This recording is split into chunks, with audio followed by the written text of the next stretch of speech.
마지막 11절은 합독하시겠습니다.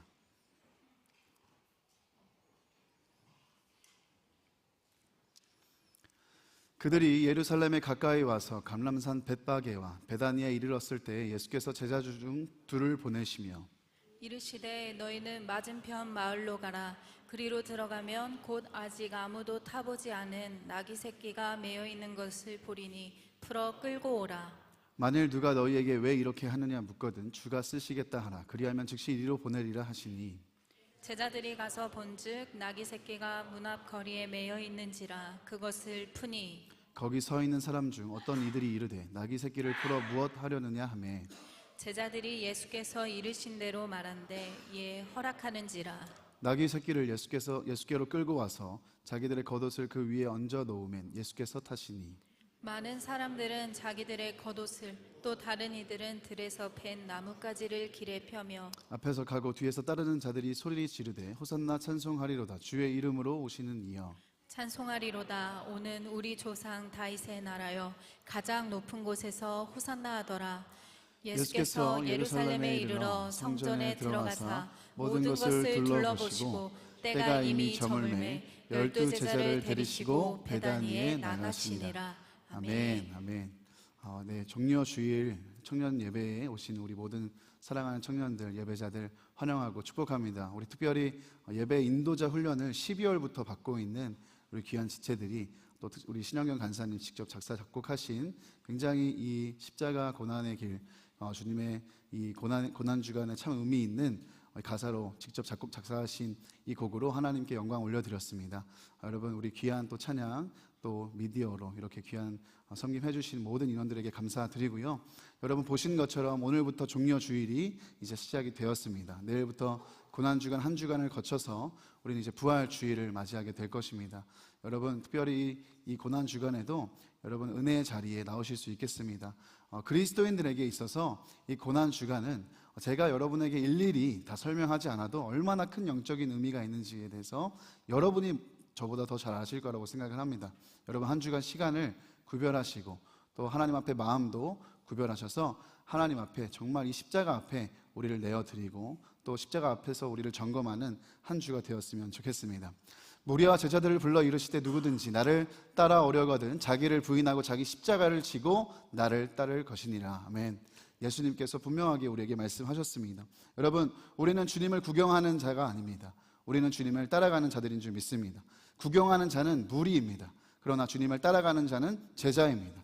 저와 여러분은 제자로 부름 받았습니다. 주님 홀로 그 길 가시도록 우리는 먼 발치에서 구경하는 무리가 아니라 우리의 생명 다해 우리의 십자가를 지고 우리 자기를 부인하는 믿음을 가지고 주님을 따라야 할 것입니다.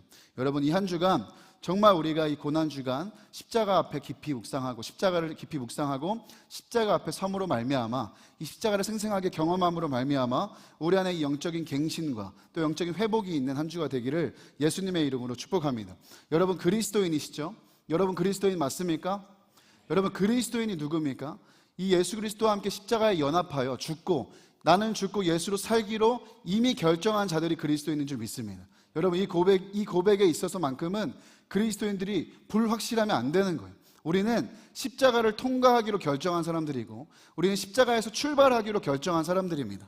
근데 여러분 그리스도인들이 이 십자가의 믿음에 대한 이 십자가에 대한 고백이 분명하지 않는다면 여러분 이 한 주간을 여러분 정말 주님의 십자가 앞에 서셔서 정말 하나님이 기뻐하시는 그 십자가의 길, 그 발자취를 따라 걷는 은혜가 저와 여러분에게 있기를 간절히 축복합니다. 한 주간에는 여러분 시간 정말 구별하시고 특별히 아까 보여드린 포스터처럼 이 월요일부터 금요일까지는 매일 오전 5시에 이곳 본당에서 특별 새벽기도회, 고난주간 특별 새벽기도회가 진행이 되고요. 또 여러분 우리 작년에도 여러분 경험하신 분들 계시겠지만 예수 그리스도 십자가에 나를 못 박는 퍼포먼스를 통하여서 우리가 또 은혜를 누릴 수 있는 홀리워킹도 수요일부터 금요일까지 진행이 되겠습니다. 그래서 여러분 반드시 시간을 구별하셔서 고난주간 특별 새벽기도회 홀리워킹의 자리에 여러분 참여하셔서 여러분 안에서 십자가 앞에서의 새로워지는 은혜가 또 여러분 영적인 갱신과 영적인 회복의 은혜가 있기를 예수님의 이름으로 축복합니다. 누가 등 떠밀고 가자 해서 오는 게 아니라요, 목장 리더가 가자 해서 오는 게 아니라 여러분 그리스도인이라면 정말 이 한 주만큼은 우리가 구별해야 됩니다. 여러분 이럴 때 금식하는 겁니다. 이럴 때 금식도 하고 정말 그 주님의 십자가를 깊이 묵상하고 갈보리 언덕을 주님과 함께 오르는 한 주가 되었으면 좋겠습니다. 오늘 말씀 1절을 보면요, 이렇게 기록되어 있죠. 그들이 예루살렘에 가까이 와서, 예수님과 제자들이 예루살렘에 가까이 왔다고 이제 성경은 기록하고 있습니다. 오늘 예수님은 예루살렘으로 향하고 계세요. 이전에도 예수님은 분명 예루살렘을 방문하신 적이 있지만 이번 예루살렘 입성은 좀 특별합니다. 왜? 드디어 때가 차서 하나님의 뜻을 온전히 이루시기 위해, 예수님이 십자가 사역을 감당하시기 위해 예루살렘으로 오르신 것이기 때문입니다. 이번 예루살렘 입성 후에는 이미 예고하신 대로 순환이 기다리고 있고 모든 사람의 죄의 값을 지불하기 위한 십자가의 사역이 예정되어 있습니다. 하나님께서 약속하신 메시아를 통한 인류 구원의 역사가 이루어지는 그 대망의 순간이 가까이 왔다라는 거예요. 예수님께서 이 땅에 오신 목적을 이루시는 그때가 가까이 왔다라는 거예요. 그렇습니다, 여러분. 예수님의 일생은 항상 예루살렘을 향하여 달려왔습니다. 예수님 한 번도 이 땅에서 어지러이 혼란스럽게 내딛지 않으셨어요. 걸음걸음 자기 뜻대로 자기의 원함대로 내딛지 않으셨고, 어지럽고 혼란스러운 이 세상 한복판에서도 분명한 정체성을 가지고 하나님께로부터 받은 사명과 그 부르심의 길을 따라 곧장 걸어가셨습니다. 예루살렘으로 향하는 그분의 일생의 걸음은 거침이 없고 망설임이 없고 지체하지 않습니다. 그렇게 그분의 걸음은 하나님의 뜻과 약속을 성취하고 이루는 하나님과 하늘과 땅을 잇는 다리와 통로가 되었습니다. 여러분, 예수님이 평생을 걸쳐 향하신 이 예루살렘은 어디입니까? 표면적으로는 어려움이 기다리고 있고 시련이 있고 고난이 있고 또 죽음까지도 기다리고 있는, 정말 인간적으로 본다면 가고 싶지 않은 길입니다. 좁은 문이고요, 좁은 길입니다. 그래서 인간적으로는 꺼려지는 곳이에요. 하지만 영적으로 보면 이 예루살렘은 어디입니까? 하나님의 때에 하나님의 약속이 성취되는 곳이고, 하나님의 강력한 역사와 통치가 임하는 곳이고, 하나님의 나라가 완벽하게 임하고 선포되는 곳이며, 인생들을 통한 하나님의 뜻이 이루어지는 곳이 예루살렘이라는 거예요. 마땅히 그리스도인들이 향해야 하는 곳이 어디입니까? 예루살렘인 줄 믿습니다. 여러분의 인생이 향해야 하는 곳이 어디입니까? 예루살렘인 줄 믿습니다. 여러분, 여러분의 길을 점검해 보십시오. 여러분의 걸음을 점검해 보세요. 여러분 예루살렘으로 향하고 있습니까? 하나님의 말씀과 통치에 순복하여 하나님의 뜻이, 하나님의 나라가 나를 통해 이루어지는 예루살렘, 그 예루살렘으로 여러분의 걸음이 향하고 있습니까? 이 과정에서 환난과 시련을 당하게도 되고, 또 그것이 예정되어 있기도 하고, 죽음의 버금가는 정말 고통스러운 일도 만나기도 하지만, 그 속에서도 정체성 분명히 하고 사명과 부르심 따라 걷는, 정말 나의 십자가 지고 나를 부인하며 하나님의 뜻을 위해 걷는 그 걸음, 우리의 걸음이 예루살렘으로 향하고 있느냐는 말이에요. 혹 이 자리에 목적지를 잃고 방황하거나 예루살렘이 아닌 전혀 엉뚱한 곳을 향해 걸어가고 있는 인생들은 없습니까? 여러분, 정말 여러분의 정체성에 맞게, 여러분 사명에 맞게, 여러분 부르심을 따라 걷고 계십니까? 여러분은 하나님의 뜻과 말씀에 순복하는 삶을 살고 있습니까? 아니면 이런 뜻은 새까맣게 있고 외면한 채 그저 나 한 사람, 내 인생 하나 건사하고 잘 먹고 잘 사는 일을 위해 나의 뜻과 나의 원함을 따라 온통 내가 가고 싶은 곳들을 향해 걸어가고 있지는 않습니까? 사랑하는 여러분, 여러분의 걸음이 예루살렘으로 향하길 축복합니다. 때론 두렵고 그 길이 버겁게 느껴진다 할지라도 예루살렘으로 향하는 여러분의 걸음을 통하여서 그 걸음마다 하나님의 뜻이 이루어지고 하나님의 나라가 힘있게 전진하는 역사가 저와 여러분의 삶의 걸음을 통하여 있기를 예수님의 이름으로 축복합니다. 하나님의 백성으로 살아가는 우리에게 그것보다 영광스러운 일은 없는 거예요. 그것보다 가치 있고 의미 있는 삶은 없는 것입니다. 여러분, 우리가 이 짧은 생을 살면서 이 땅에서 배부르고 평안하고 잘 먹고 잘 사는 삶을 쫓아 세상의 모든 걸 다 가진다 한들 우리의 호흡 마치는 그날 우리의 걸음을 돌아보니 주님과는 전혀 상관없는 곳으로 가고 있었고, 우리의 일생이 예루살렘 아니고 엉뚱한 곳만 전전긍긍하다 그 길 끝에 주님 계시지 않는다면 얼마나 허망하고 비통한 인생들이 되겠습니까? 좁은 문, 좁은 길이 정문이고 좁은 길이 옳은 길인 이유가 무엇입니까? 그 문 앞에, 그 길 끝에 우리 주님이 계시기 때문인 줄 믿습니다. 주님 걸어가신 그 발자취 따라 우리도 이제 예루살렘으로 가기를 원합니다. 여러분, 예수 그리스도는 만왕의 왕이십니다. 주님만이 왕이십니다. 여러분, 마가복음 특별히 왕으로 오신 예수 그리스도를 조명하는데, 그건 십자가를 지시기 위해 예루살렘으로 향하시는 주님에 대한 기록에서도 마찬가지입니다. 오늘 고난과 시련의 십자가, 이 예루살렘으로 향하는 주님의 걸음을 여러분 한번 주의 깊게 살펴보십시오. 그 걸음에 주저함이 있나요? 두려움이 있나요? 지체함이 있습니까? 망설임이 있습니까? 그렇지 않습니다. 얼마나 당당하고 담대하게 지금 그 길을 걸어가고 계시는지. 극심한 환란이 예고되어 있잖아요. 그 십자가의 길이 예고되어 있잖아요. 근데 주님은 한 번도 억지로 등 떠밀려 걷지 않았다라는 거예요. 내가 이게 가야 되니까 억지로 인상 쓰며 꾸역꾸역 걸어가신 게 아니라 왕의 기품을 유지하며 당당하고 담대하게 그 길을 걸어가셨다라는 거예요. 그렇습니다. 주님은 왕의 십자가를 지셨어요. 근데 주님은, 우리 주님이 어떤 왕이시냐? 오늘 말씀은 이 예루살렘으로 향하여 올라가시는 우리 주님이 이 땅에 어떤 왕으로 오셨는지에 대해서 이렇게 묘사하고 있습니다. 우리 마가복음 11장 7절의 말씀인데요, 함께 읽어봤으면 좋겠습니다. 함께 읽겠습니다. 시작. 나귀 새끼를 예수께로 끌고 와서 자기들의 겉옷을 그 위에 얹어 놓음에 예수께서 타시니. 왕으로 지금 예루살렘으로 입성하시는 주님의 모습에 대하여 마가 기자는 그 주님이 나귀 새끼를 타고 지금 예루살렘으로 오르고 있다는 것을 묘사하고 있어요. 아니 여러분, 왕으로 오셨다면 마차는 안 되더라도 말 정도는 타야 되는 거 아닙니까? 당시 이미 문화적으로 왕들이 행차할 때에는 마차를 대동하거나 아니면 백마를 타고 이동했어요. 근데 예수님이 뭐 마차는 고사하고 말 정도 타지 않으시고 나귀를 타시는데, 나귀 중에서도 고작 새끼 나귀를 타고 예루살렘으로 들어오시는 거예요. 여러분 성인 남성이 정말 이 새끼 나귀, 아무도 타보지 않은 이 새끼 나귀를 타고 있다고 여러분 한번 생각을 해보십시오. 얼마나 우스꽝스러운 모습이 연출이 되겠습니까? 다리는 질질 끌릴 것 같은 그런 불안불안하고 정말 뭐 위태위태한 그런 모습으로 지금 그 행차를 하고 있는 것 아닙니까? 충분히 능력도 되시잖아요, 예수님이. 근데 어찌 나귀 새끼를 끌어오라 하시고 나귀 새끼를 타고 들어오신단 말입니까? 근데 이건 어디까지나 우리 생각이라는 거예요. 우리 기준이라는 거예요. 우리가 생각할 땐 있어 보이는 게 중요한 거죠. 보여지는 게 중요한 거예요. 그래서 우리도 삶을 살면서 보여지려고 많이 노력하잖아요. 나를 치장하고 자격을 뭔가 갖추려고 하고, 또 내가 살아갈 때 이것도 있어야 될 것 같고 저것도 있어야 될 것 같고 뭔가 그래야만 할 것 같은 남에게 나를 보여주는 삶에 대해서 우리는 너무나도 생각을 많이 합니다. 근데 여러분, 이 기준은 누가 세운 겁니까? 세상 풍조와 유행, 이 문화를 따르는 이 겉사람을 치장하려는 사람들이 세운 기준일 뿐입니다. 오늘 말씀 속에서 주님은 사람이 세운 기준이 중요한 게 아니라는 것을 분명하게 보여주시죠. 중요한 건 뭡니까? 우리 인생이 하나님 앞에 어떤 내용으로 담기고 있는가, 하나님이 우리의 인생을 어떻게 바라보고 계신가가 중요하다는 것을 알려주시는 거예요. 여러분, 사실 여리고에서부터 예수님이 출발을 하셨는데 오늘 벳박의 베단이 이쪽에 도착하셨다고 하죠. 여리고부터 벳박의 이쪽까지는 한 36km 정도 됩니다. 근데 그 걸음은 걸어오셨어요, 예수님이. 근데 이 벳박의 베단이로부터 예루살렘은 2km밖에 안 돼요. 여러분, 상식적으로 36km 걸어오셨으면 남은 2km도 걸어가시면 될 거 아니에요. 근데 왜 굳이 예수님은 지금 나귀를 찾고 계시는가? 왜 그리고 나귀를 타고 계시는가? 뭔가 보여주려고 했을까요?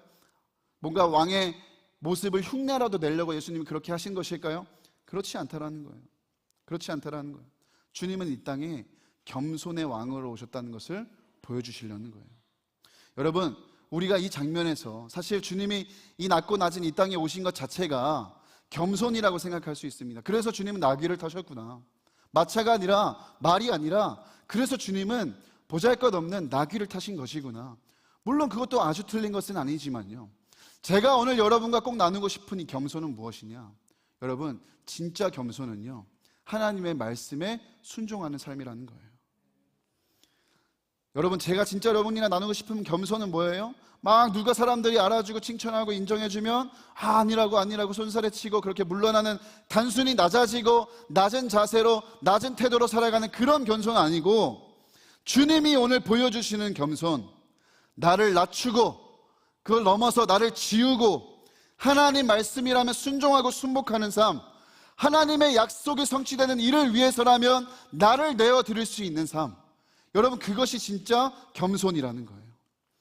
오늘 이 장면은요, 여러분, 사실 이미 수백 년 전에 스가랴 선지자를 통해 예언된 말씀이었어요.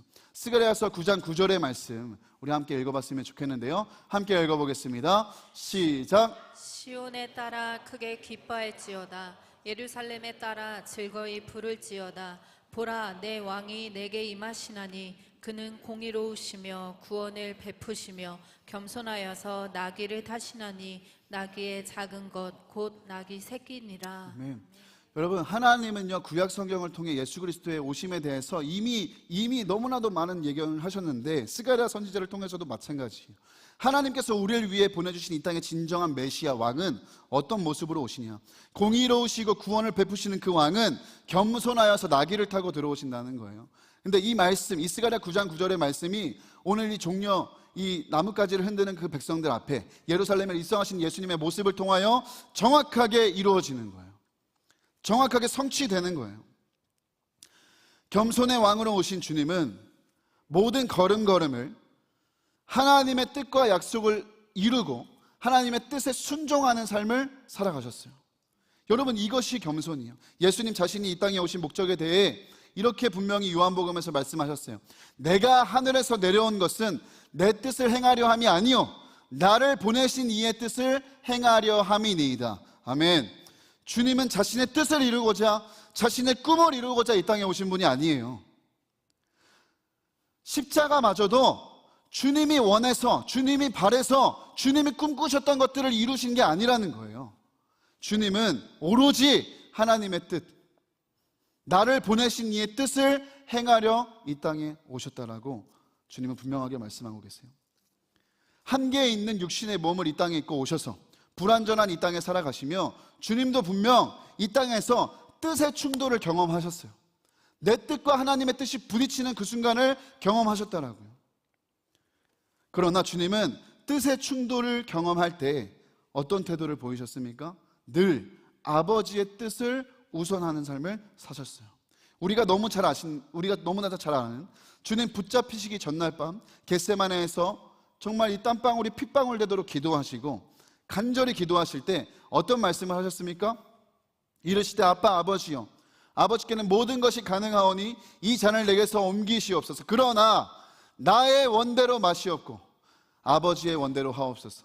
나의 원대로 마시옵고 아버지의 원대로 하옵소서.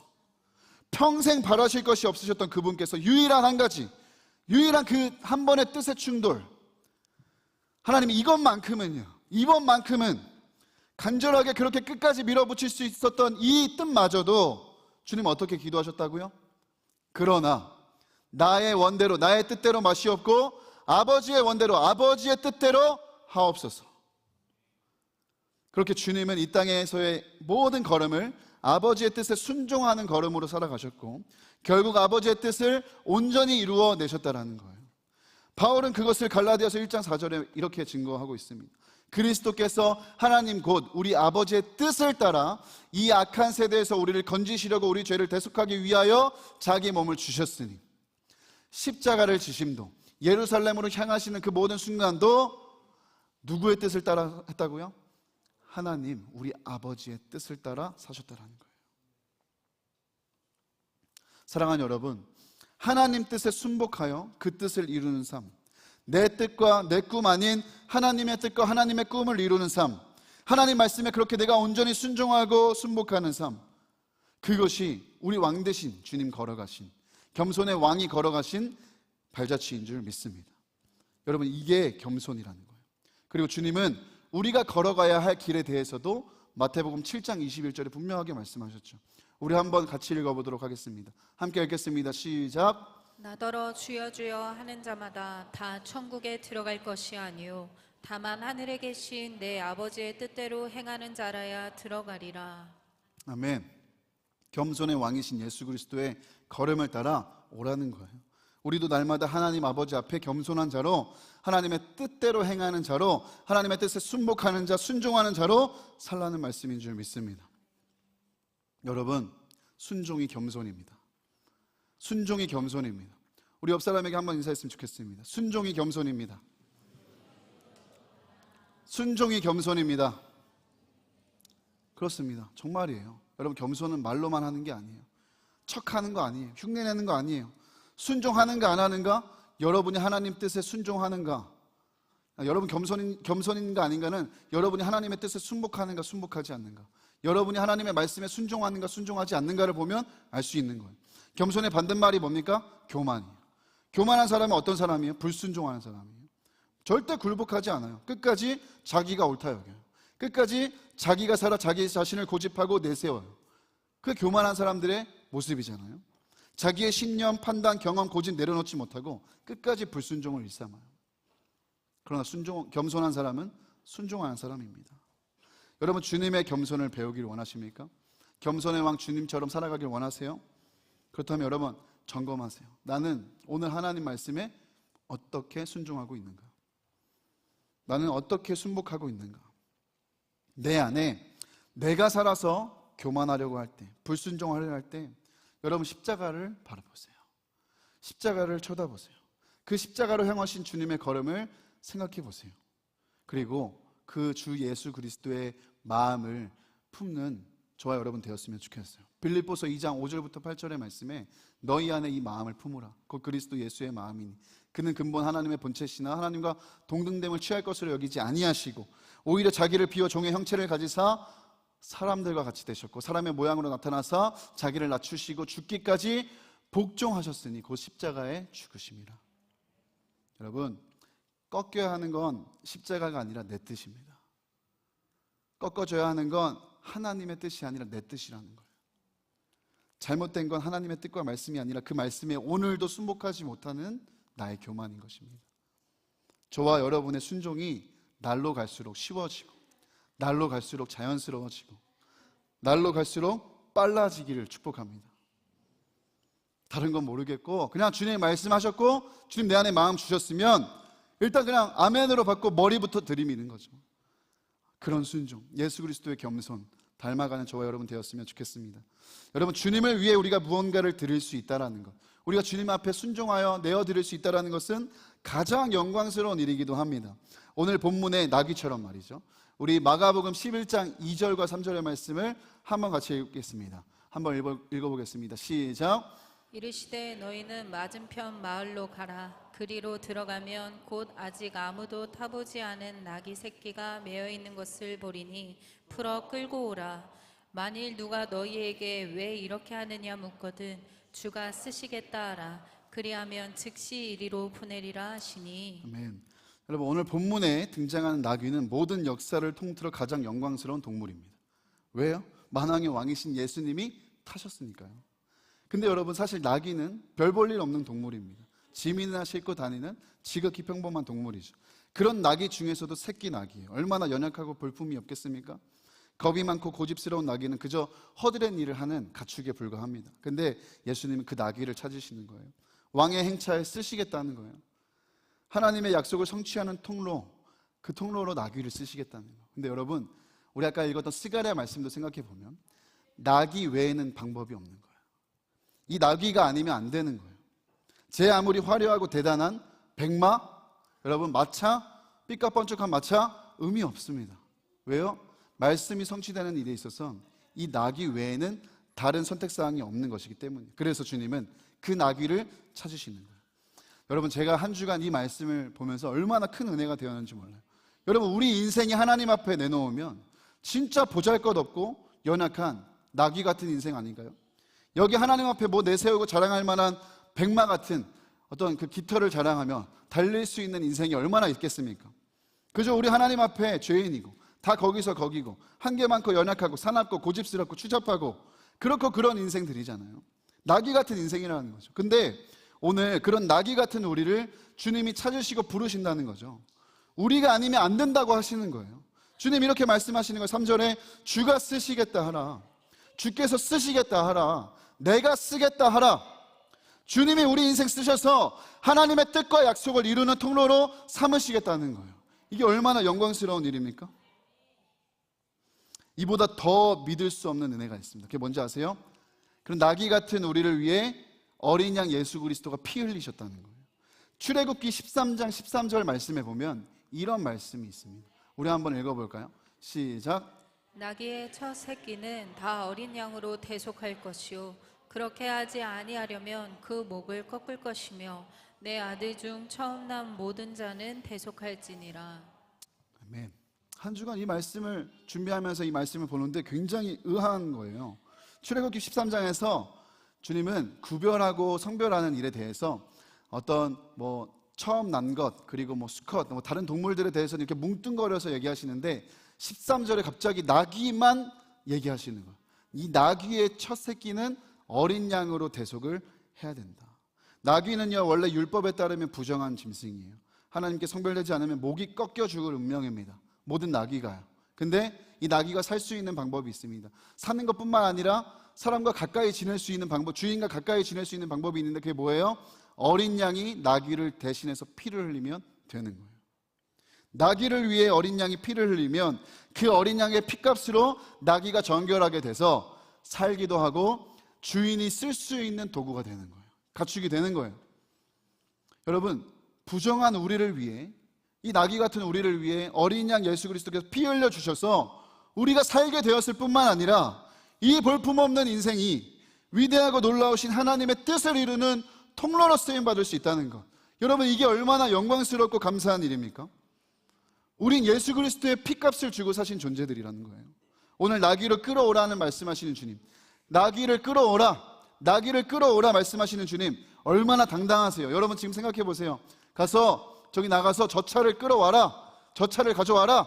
여러분 이렇게 말하면 우리 다 이상하게 생각할 거예요. 당황할 거예요. 아니 저 차 주인이 있는데 저 차를 갑자기 가져오면 어떻게, 도둑질하는 거잖아요. 근데 주님은 당당하신 거예요. 왜? 내가 피값으로 샀으니까. 이미 피값으로 샀으니까. 그 나귀를 찾으시는 거죠. 나귀 같은 우리 인생에도 마찬가지예요. 우리를 데려오라 하세요. 우리를 오라 하세요. 왜? 우리는 이미 주님의 피값으로 산, 이미 주님의 소유된 자들이기 때문이에요. 우린 주님의 것이기 때문이에요. 그리고 그런 우리의 인생에 주님 말씀하시는 거예요. 내가 쓰겠다 하라. 주께서 쓰시겠다 하라. 주가 쓰시겠다 하라. 내가 너의 인생을 쓰겠다 라고 주님 말씀하시는 줄 믿습니다. 여러분, 혹 이 자리에 이런 내 인생도 하나님 살려주실까? 이런 내 인생도 용서해 주실까? 이렇게 멀리 와버렸고 더럽혀졌고 망가져버렸고 다 끝난 것 같은 나조차 포기한 이런 내 인생 하나님이 쓰실 수 있을까? 아니, 쓰시는 건 고사하고 살려주실까? 나를 용서하실까? 나를 받아주실까? 여러분, 오늘도 갈등하는 분 계세요? 여러분, 이 말씀을 확인하세요. 이미 여러분이 그런 생각을 하기도 전에 주님은 저와 여러분을 십자가 피값으로 사셨다는 거예요. 이미 우리는 주님의 소유된 백성이라는 거예요. 여러분, 그런 주님이 우리를 찾으시고 우리를 쓰시겠다 말씀하시는 겁니다.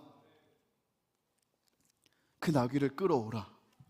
내가 값주고 산, 내 피값으로 산 그 나귀를 오게 하라. 그리고 주가 쓰시겠다 하라. 여러분, 주님이 쓰시고자 한다면 쓰지 못하실 인생이 없는 줄 믿습니다. 쓰지 못하실 상황이 없는 줄 믿습니다. 못 이루실 것이 없는 줄 믿습니다. 이건 이유가 없습니다. 그냥 주님이 그렇게 결정하신 거예요.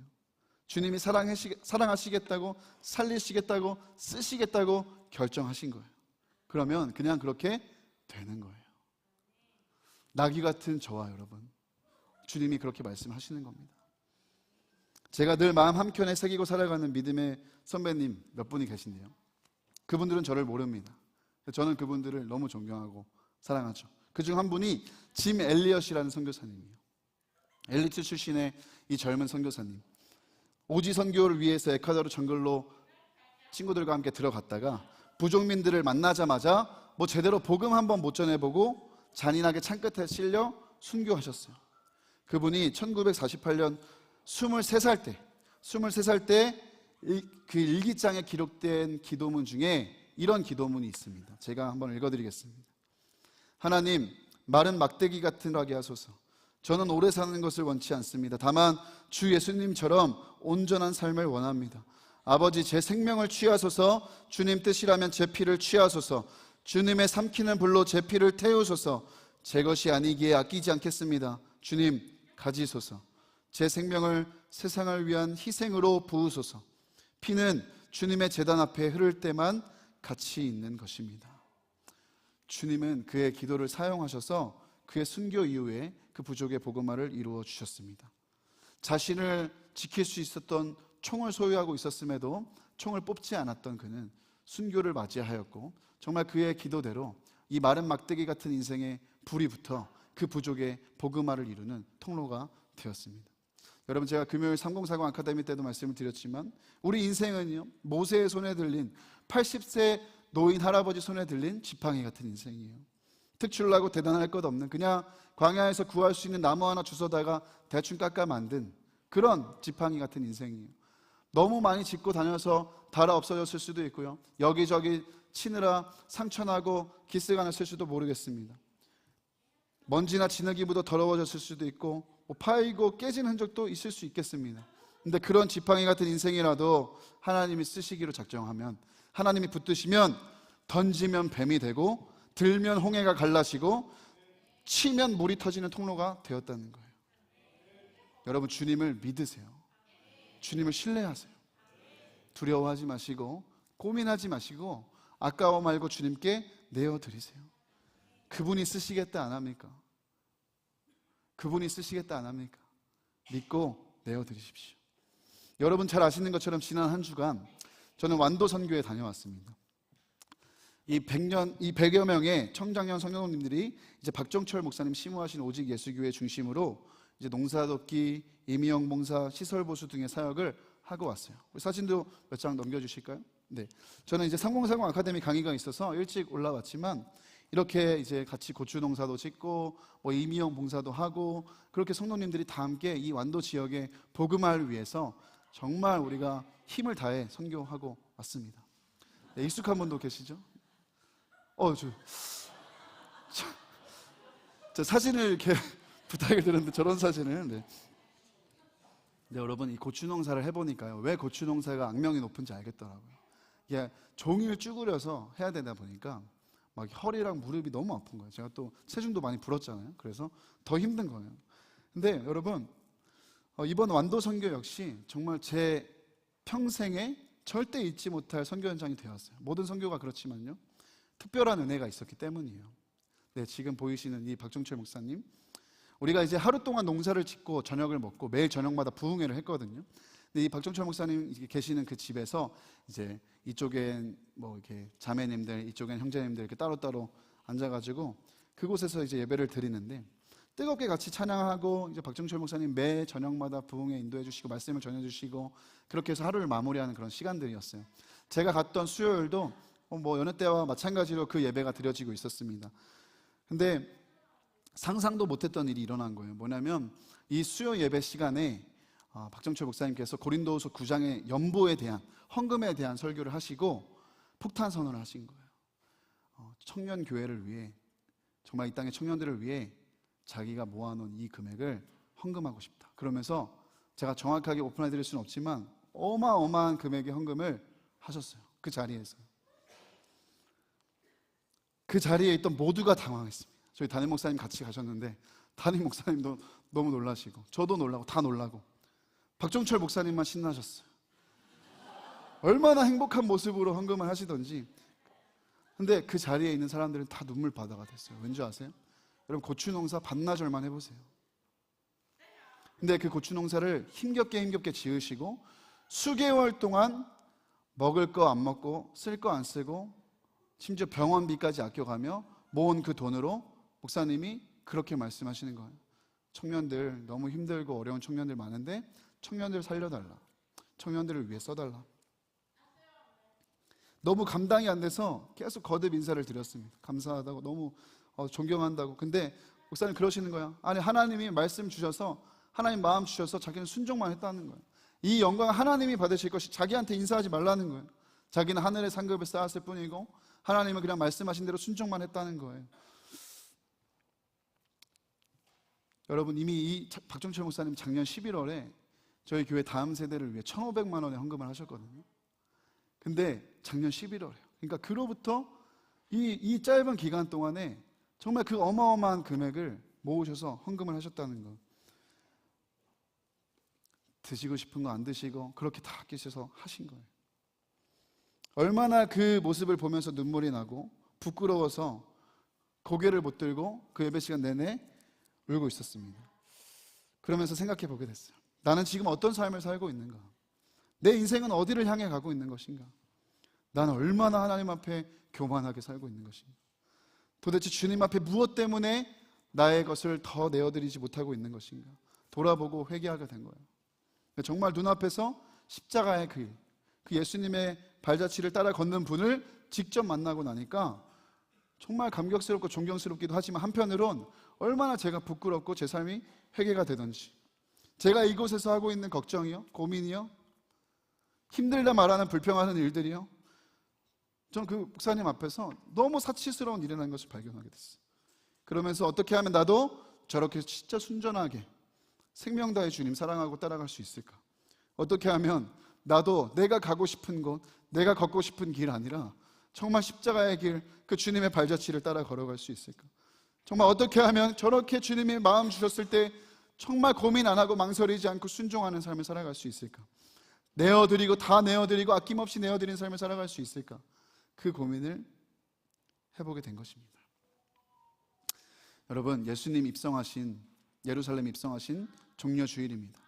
수많은 무리가 예수님 앞에 저마다 옷을 벗어 깔고 종려나무 가지를 흔들며 호산나라고 외쳤습니다. 그러나 목이 터져라 격정적으로 소리를 지르며 호산나 호산나 찬송합니다 다윗의 자손 예수여, 다윗의 나라 환영합니다 외쳤던 이들은 불과 5일 뒤에 저주와 욕설, 맹렬한 분노를 쏟아내는 예수님의 십자가에 못 박으라 소리치는 군중이 되었습니다. 환호했던 무리가 분노를 쏟아내는 군중이 되기까지 단 5일이었어요. 왜 이들은 오늘 예수님을 환영하고 있는가? 이 종려주일에 생각해 봐야 됩니다. 왜 우리는 예수님을 환호하고 있는가? 왜 우리는 예수님을 따르고 있는가? 왜 우리는 교회에 다니고 있는가? 왜 우리는 예수 그리스도를 믿으려 하는가? 예수님을 나의 소원으로 이루어 줄 뿐, 나의 어떤 상황에서 나를 해방시켜 줄 뿐, 우리의 뜻과 바람대로 내가 잘 먹고 잘 살게 도와줄 뿐, 움직일 뿐으로 여기셨다면 여러분, 이 무리 안에 있는 한 사람입니다. 여러분의 인생은 어디로 향하고 있습니까? 내가 잘 먹고 잘 사는 내 뜻과 소원만 위해 따르는 무리들 중에 한 사람입니까? 예수 그리스도의 십자가의 길을 구경만 하는 무리들입니까? 아니면 그 발자취를 함께 따라가고 있는 제자입니까? 사랑하는 여러분, 우리는 무리가 아닌 제자로 부르심 받았습니다. 고난주간 십자가의 발자취를 따라가길 원합니다. 이번 한 주간 정말 예수님께서 걸으신 그 십자가의 길, 그 발자취를 따라 걸어가는 저와 여러분 되었으면 좋겠습니다. 우리 예루살렘으로 갑시다. 그 길은 죽음의 길이 아니라 생명의 길이고 고통과 허망한 길이 아니라 하나님의 뜻과 나라를 이루는 가장 복된 길인 줄 믿습니다. 좁은 문 좁은 길 끝에 분명 주님이 계십니다. 오늘 주님은 우리 인생에 선포하십니다. 주께서 쓰시겠다 하라. 보잘것없고 연약해 보여도 주님이 우리 인생에 선포하십니다. 내가 핏값으로 산 그를 오게 하라. 주가 쓰시겠다 하라. 주님이 쓰시겠다면 못 쓸 인생이 없습니다. 문제는요, 우리가 주님께 쓰임 받을 수 있을까가 아니라 주님께 나를 어떻게 내어드릴까요? 그 십자가 핏값을 우리 사신 주님께 우리 오늘 이렇게 고백했으면 좋겠습니다. 주님, 제가 여기 있습니다. 주님 쓰시겠다면 내어드리겠습니다. 주님, 마음껏 사용하여 주십시오. 나를 통해 하나님의 뜻과 나라를 이 땅에 이루어 주옵소서. 우리 함께 찬양하고 같이 기도하는 시간을 가졌으면 좋겠습니다. 우리 괜찮으신 분들 다 함께 자리에서 일어나서 같이 찬양하겠습니다. 내 마음에 주를 향한 사랑이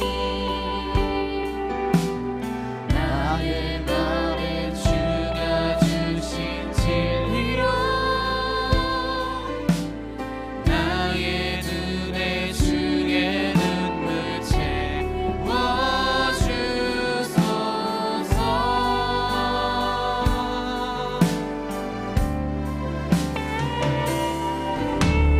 내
다시 한번 처음부터 찬양했으면 좋겠습니다.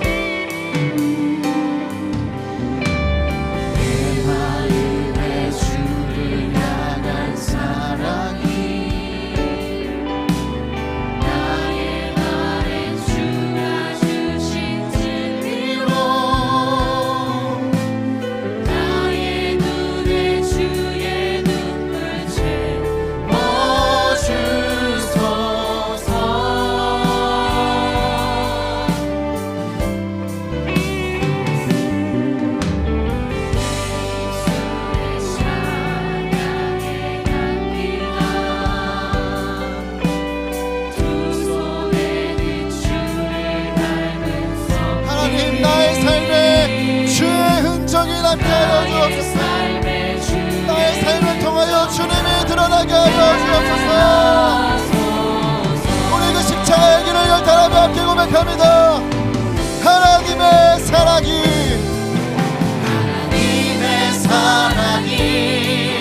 영원히 함께하니 십자가의 길을 걷는 자의 순교자의 삶을 사는 이에게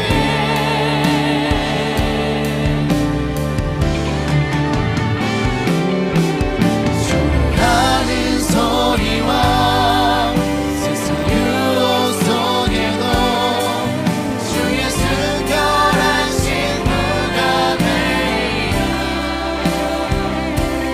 내 생명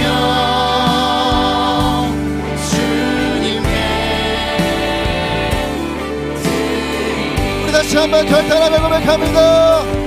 하나님의 사랑이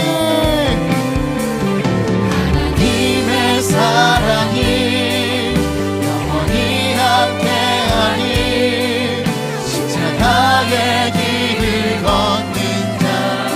오늘도 그 길을 따라 순교자의 삶을 사는 이들에게 하나님의 마르지 않는 사랑과 은혜가 임할 줄 믿습니다.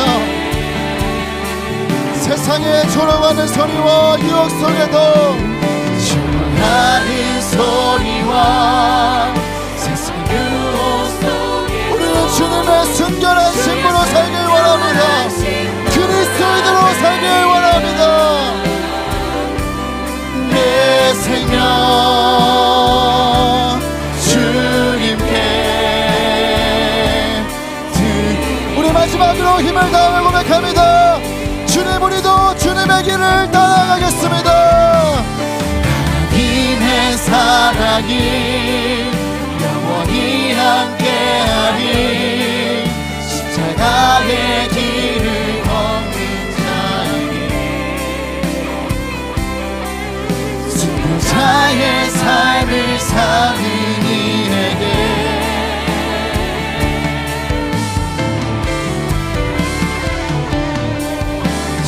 하는 소리와 세상 유혹 속에도 주의 순결한 신부가 되리라. 내 생명 주님, 내 생명 주님께 내 생명 주의 생명 주님께 내 생명 주님, 우리 마지막으로 내 생명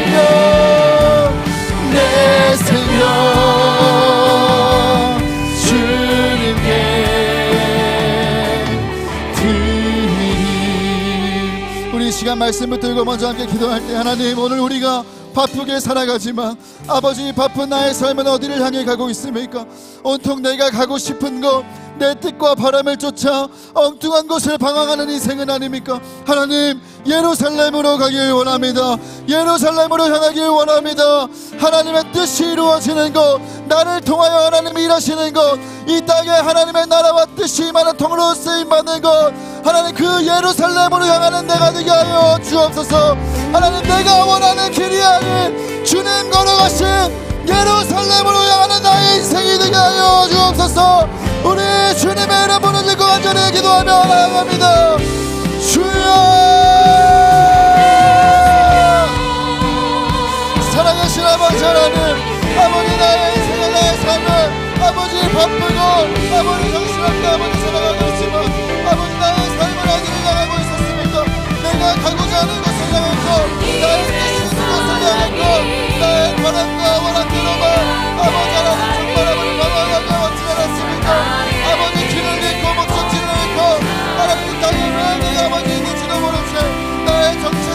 사명도 성실할지 하나님 그리스도를 갈당해서 잘 먹고 잘 사는 것 아버지 그저 나의 인생을 생각하며 아버지 내가 원하는 것을 향해 내가 말하는 것을 향해 살아가는 인생을 아니었습니까? 아버지 나의 삶이 나의 아버지 방향이 예루살렘을 향하기를 원합니다. 아버지 주님 걸어가신 아버지 그거를 십자가의 걸음 십자가의 방같이 아버지 그리스도의 길을 따라가는 일이 아니기를 원합니다. 아버지의 뜻과 아버지 내 원함과 내 소원과 내 꿈만을 위해 살아가는 것이 아니라 하나님의 뜻을 쫓아 하나님의 나라를 향해 하나님의 아버지 이루신 아버지의 일들을 위해 하나님의 아버지 공연하는 삶을 위해 아버지 나의 정체성과 나의 사명과 나의 부르심을 따라 살길 원합니다.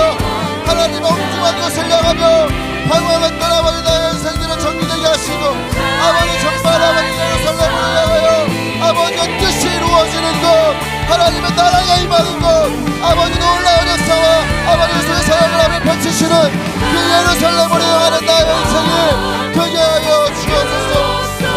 주님 아버지의 뜻이 아닌 아버지의 뜻대로 살게 하시고 아버지의 뜻을 쫓게 하시고 하나님 그렇게 아버지 하나님 예루살렘을 향해 인생에 갈 수 있도록 나의 걸음을 지도하시고 나의 걸음과 함께 하시며 아버지 인도하여 주옵소서.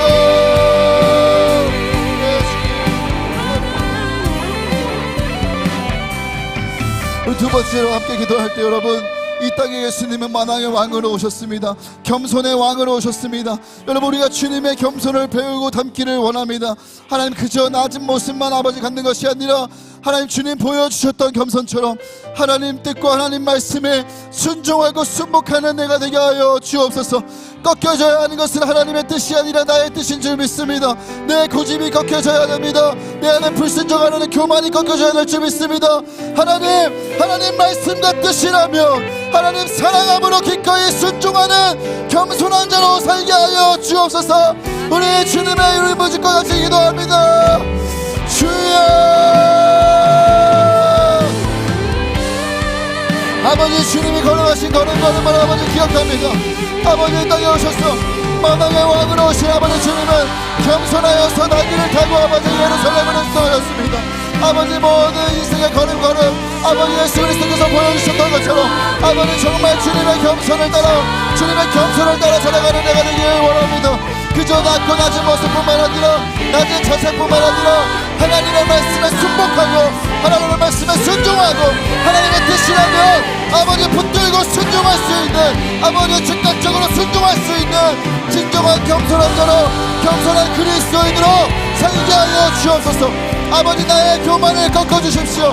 하나님 앞에 불순종하는 나의 교만 하나님 나의 계산과 나의 판단과 나의 경험을 앞세워 나의 고집을 앞세워 아버지 불순종하는 나의 교만이 꺾여지게 하시고 아버지 교만이 아버지 순종이 심어지게 하시고 아버지 순종이 하면 자연스러워지게 하시고 순종이 빨라지게 하셔서 아버지 하나님 앞에 늘 겸손한 자로 살아갈 수 있는 늘 겸손한 모습으로 걸어갈 수 있는 늘 겸손함으로 나아갈 수 있는 내가 되게 하여 주옵소서.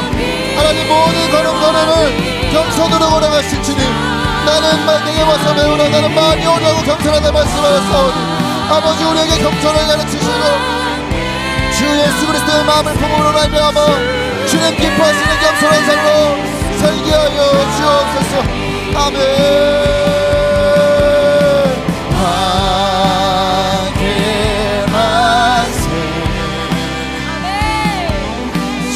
존귀와 위엄을 찬양해 왕의 만세 주 예수 하나님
마지막으로 함께 기도하겠습니다. 주님, 저는 나귀처럼 연약하고 평범하고 하나님 볼품없는 별거 없는 인생이지만 하나님 오늘 말씀에서처럼 주께서 쓰시겠다 말씀하시면 못 쓰실 인생이 없사오니 하나님 제 인생 주님의 손에 맡겨드립니다. 주님 쓰시겠다는 음성에 아멘으로 대답합니다. 주님, 제가 여기에 있습니다. 나를 통하여 당신의 뜻을 이루어 주옵소서. 나의 시간과 재능과 재물과 모든 걸 주님께 드립니다. 주의 뜻을 이루소서. 성공이 아닌 쓰임받는 인생이 되게 하여 주옵소서. 우리 주님의 이름 부르고 마지막으로 기도합니다. 주여, 하나님 아버지, 연약하고 불쌍하고 하나님 정말 아버지, 나는 아픈 아버지 나의 인생이지만 하나님 나는 끝없이로 사시고 하나님 아니가 된다 말씀하시고 아버지 나를 찾으시고 나를 부르사 하나님 주가 쓰시겠다 말씀하여 주시니 아버지 감사합니다. 아버지 감사합니다. 나를 부르시는 주님의 음성 앞에 하나님 나의 모든 것을 내어드리길 원합니다. 나의 시간을 드립니다. 나의 물질을 드립니다. 나의 재능을 드립니다. 나의 열정을 드립니다. 나의 젊음을 드립니다. 하나님 사용하여 주십시오. 하나님 사용하여 주십시오. 아버지 나를 통하여 하나님의 뜻을 이루소서. 하나님 아버지 나의 모습을 통하여 아버지 힘을 고맙고 작은 일을 통하여 하나님 작은 막대기와 같은 나의 인생이라도 하나님 필요하시다면 하나님 불을 붙이사 사용하셔서 하나님 예수 그리스도의 빛이 온 세상에 비치는데 아버지 작고 작은 막대기와 같은 나의 인생을 사용하여 주소서. 아버지 나의 모든 것을 내어드리오니 아버지 마음껏 사용하시고 역사하여 주십시오. 아버지 나를 아무것도 아닙니다. 아버지 나라 주님 찾으시고 주님 쓰시겠다 말씀하시고 기꺼이 내어드립니다. 아버지 나를 통하여 하나님의 뜻이 하나님의 나라가 임하게 하여 주옵소서. 내가 있는 곳에서 아버지 가정에서 직장에서 아버지 학교에서 하나님 내가 속한 모든 공동체에서 하나님 주가 쓰시겠다 말씀만 하시며 나를 온전히 내어드리겠습니다. 하나님 아버지 주십시오. 아버지 인생에 아버지 우리의 고민이 달라지길 원합니다. 나 같은 사람도 하나님 사용하실 수 있을까? 나 같은 인생도 하나님 살려주실까? 나 같은 사람도 하나님 사용하실까? 아버지 우리가 그런 고민이 아니라 어떻게 나를 내어드릴 수 있을지 하나님 어떻게 아버지 주님 기뻐하시는 일을 드릴 수 있을지를 고민하는 우리 사랑하는 청년들 되게 하여 주옵소서. 주가 쓰시겠다 말씀하시면 못 쓰시는 인생이 없습니다. 주가 쓰시겠다 말씀하시면 못하시는 일이 없습니다. 하나님 이루소서. 하나님의 뜻과 하나님의 나라를 이루소서. 아버지 도와주십시오. 아버지 도와주십시오.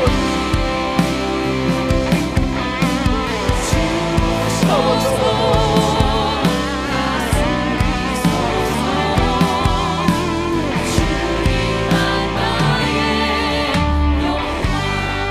사랑하는 주님, 2025년도 종려주일과 고난주간 부활주일을 우리가 맞이합니다.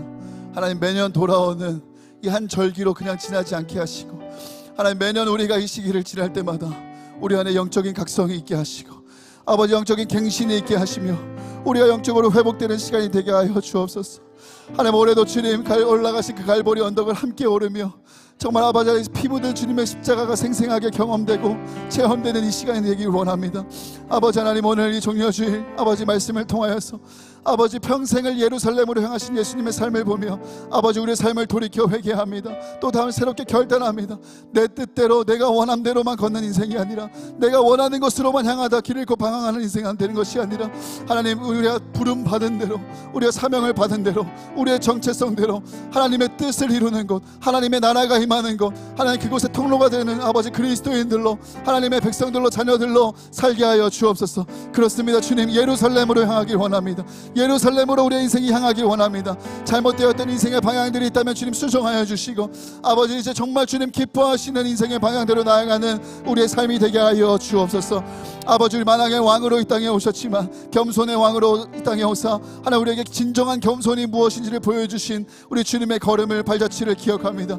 주님 걸어가신 그 걸음걸음처럼 하나님 그저 낮은 모습 낮은 아버지 자세로만 사는 것 그 겸손을 넘어서서 하나님의 말씀과 하나님의 뜻에 순복하고 순종하고 하나님 정말 기뻐하시는 모습대로 살아갈 수 있는 진정 겸손한 자로 우리가 다 살게 하여 주옵소서. 아버지 말씀하십시오. 하나님 주의 종이 듣겠습니다. 아버지 말씀하십시오. 순종하겠나이다. 주님 우리의 순종이 날로 갈수록 쉬워지고 자연스러워지고 빨라지게 하시며 아버지 우리에게 불순종을 일삼는 모든 교만은 꺾어지게 하시고 하나님 앞에 고집을 부리고 하나님 내 경험과 판단과 계산을 앞세우는 모든 교만함은 예수의 이름으로 떠나가게 하여 주옵소서. 아버지 우리에게 주님의 겸손을 가르치시고 주님의 겸손함으로 살게 하여 주옵소서. 아버지 우리가 주님을 위하여 무언가를 드릴 수 있다는 것이 얼마나 영광스럽고 감사한 일인지 모르겠습니다. 하나님 낙이 같은 우리 인생이지만 하나님 볼품없는 우리의 인생이지만 주가 쓰시겠다 하라. 주님이 쓰시면 못 쓰실 인생이 없는 줄 믿습니다. 아버지 이런 내 인생도 쓰실 수 있을까? 이런 내 인생도 주님이 이루실 수 있을까? 우리가 이런 것을 걱정하고 염려하기보다 어떻게 하면 주님께 더 내어드릴 수 있을지 그 믿음에 대한 고민을 할 수 있는 우리 청년들이 되게 하여 주셨어. 하나님 우리 사랑하는 청년들의 삶을 통해 걸음걸음을 통해 하나님의 뜻과 하나님의 약속의 말씀이 성취되게 하여 주옵시며 하나님의 나라가 힘있게 전진하게 하여 주옵시며 하나님 죽어가는 모든 영혼들이 살아나고 회복되는 역사가 있게 하여 주옵시고 십자가의 길 그 발자취를 따라 걷는 이 청년들의 걸음걸음을 통하여서 하나님의 나라가 임하게 하여 주옵소서. 아멘. 주님 간절히 원합니다. 오늘 하나님 앞에 나올 때 빈손으로 오지 않고 예물 들고 나온 손길을 들 주님 복내려 주옵시고 드리고 싶으나 드릴 수 없는 손길을 주님 위로하여 주시고 차고 넘치게 드릴 수 있는 은혜를 더하여 주옵시며 이 예물이 흘러가는 곳마다 오병이어의 역사가 나타날 수 있도록 주님께서 모든 순간순간마다 함께 하시고 주장하여 주옵소서. 감사드리며 이 모든 말씀 우리 주 예수님의 이름으로 기도드리옵나이다.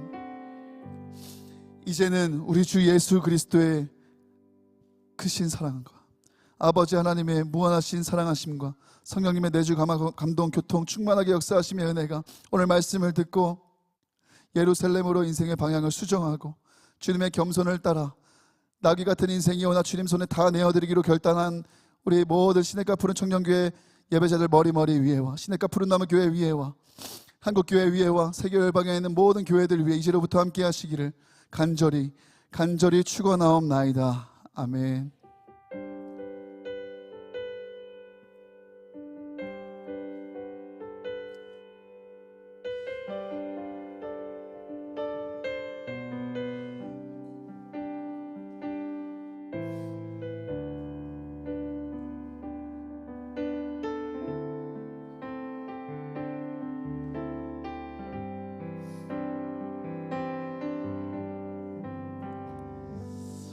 여러분